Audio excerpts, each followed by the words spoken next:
مارچ سے پیچھے نہ ہٹیں. میں ایک مہینہ انہیں کہتا رہا اگر وہ سمجھتے ہیں کہ وہ بہت عقل مند ہوتے تو شاید آج ان کی کوئی ہمیں قانونی تھریٹ ہوتی.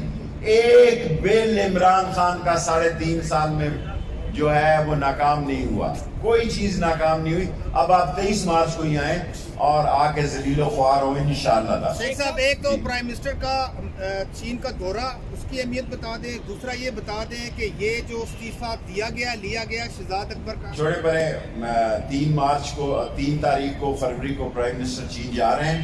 بہت اہم دورہ ہے اور پرائم منسٹر کا یہ دورہ جو ہے وہ انشاءاللہ تعالیٰ بہت اچھے نتائج سے نکلے گا. لاسٹ پاکستان کرپشن کے میں 16 درجے رائٹ, یہ فواد صاحب نے کل تفصیلی جواب دیا ہے اور میں یہ سمجھتا ہوں, میں عمران خان کو ایک آنسٹ آدمی سمجھتا ہوں. پھر یہ کہہ رہا ہوں وزیر سمجھ کر نہیں.